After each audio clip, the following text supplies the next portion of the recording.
Now we're going to go live with Harold the H.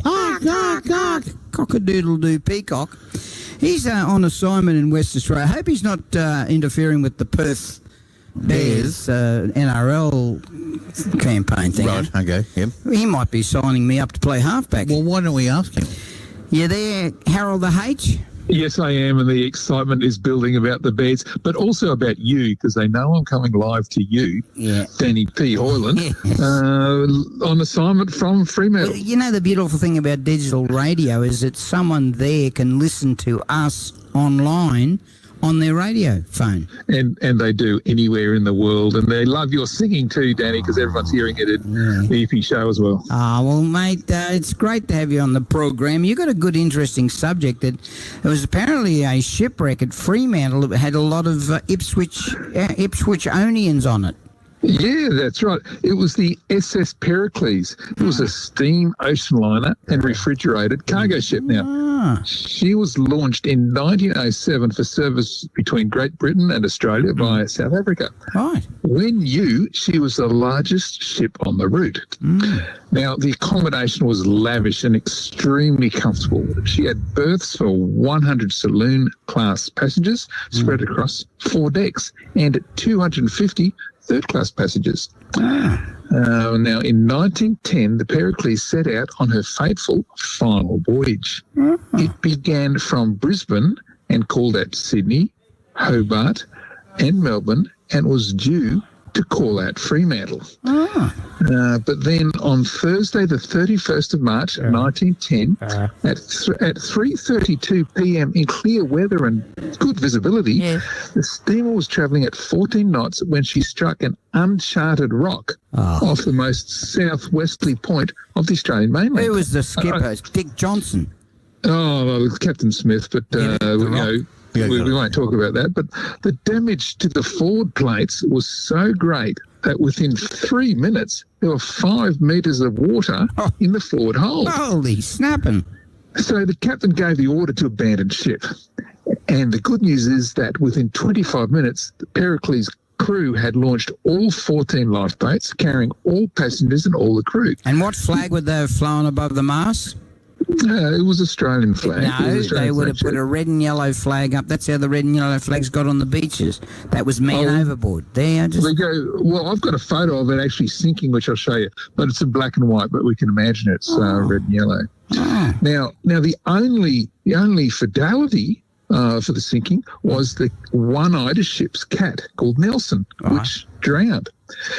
Now, the next day, most of the passengers boarded another steamship, which took them onto Fremantle. About 30 of the passengers, however, chose instead to travel the 200 miles overland. They didn't want to see another ship. Now, they all lost their personal belongings, which went down to the bottom of the sea. Now, this was 2 years before the sinking of the Titanic, and talk of the shipwreck swept around Australia. And when it became known that there were a number of Ipswichians on board, and that's what the newspaper called us in the day, Ipswichians. The interest here reached fever pitch. And that's why, Danny, you sent me over here to Fremantle to see exactly where these passengers disembarked.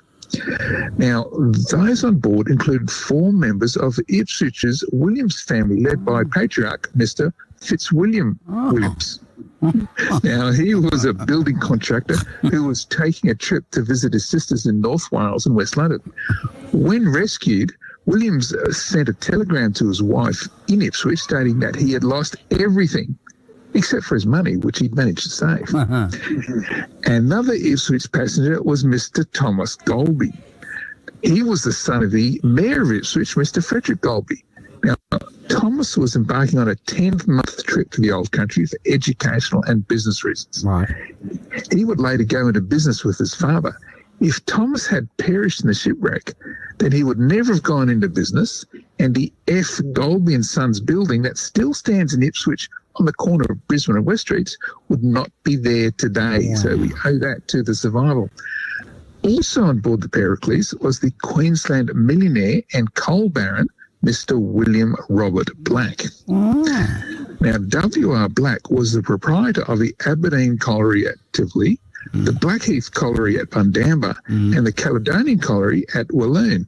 He was embarking on a 2-year tour of Europe. Now, Black was the most generous philanthropist Queensland has ever known, quietly donating his fortune to churches, schools, orphanages, and other charitable institutions across the state. After returning from Europe, Black became the major benefactor of the Queensland Temperance League, and along with another business tycoon, George Marchant, Black was responsible for building the Temperance League's hotel, Canberra Hotel, in Brisbane. For decades, the Canberra was the biggest and best hotel there was. But if W.R. Black had perished in the sinking of the Pericles, then the Canberra would never have been built, and the charity drug arm would not exist today. Wow. You see, the Queensland Temperance League morphed into drug arm, which today continues the work to reduce the harms of alcohol and other drugs, thanks to the support of W.R. Black after he survived the shipwreck.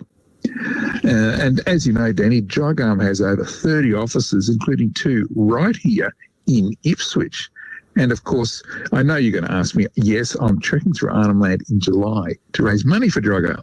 And you can visit my website to donate. All donations are tax deductible. But if it wasn't for the survival of the passengers of the Pericles 115 years ago, all this history would be so different.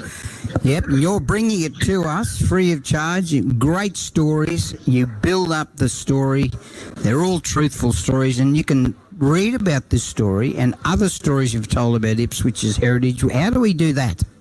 Yeah, you can go to all the socials, but to look for historyouthere.com on the website, historyouthere.com. Historyouthere.com. Really appreciate your time. You got up early probably to do this, and you're coming to us live from the home of the Perth Bears, West Australia. And you are tuned to West Bremer Radio. The time now is 8:28.